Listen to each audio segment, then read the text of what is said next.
बॉलीवुड के बादशाह शाहरुख खान की team Kolkata night Riders KKR गुज़िश्ता रात IPL के फाइनल में सनराइजर्स हैदराबाद को बाआसानी शिकस्त देकर तीसरी बार चैंपियन बन गई है।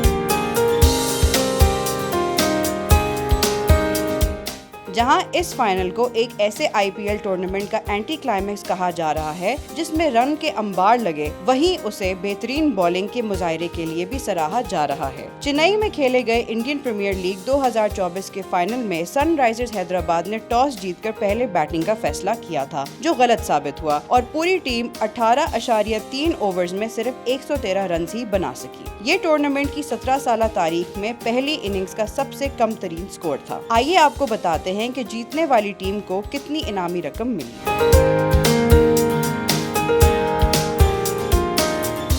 इंडियन प्रीमियर लीग को जीतने वाली टीम कोलकाता नाइट राइडर्स को 20 करोड़ इंडियन रुपए, जबकि रनर अप सनराइजर्स हैदराबाद को 13 करोड़ इंडियन रुपए की इनामी रकम दी गई है। तीसरी पोजीशन हासिल करने वाली राजस्थान रॉयल्स की टीम को 7 करोड़ इंडियन रुपए दिए गए हैं, जबकि चौथे नंबर पर आने वाली रॉयल चैलेंजर्स बेंगलुरु को 6.5 करोड़ इंडियन रुपए दिए गए। इमर्जिंग प्लेयर और सबसे उम्दा खिलाड़ी का इनाम 20 लाख और 12 लाख इंडियन रुपए रखा गया था। वाज़ेह रहे कि कोलकाता नाइट राइडर्स तीसरी मर्तबा IPL की ट्रॉफी उठाने में कामयाब हुई है। इससे कबल KKR 2012 और 2024 में गौतम गंभीर की कप्तानी में IPL के फाइनल जीत चुकी है।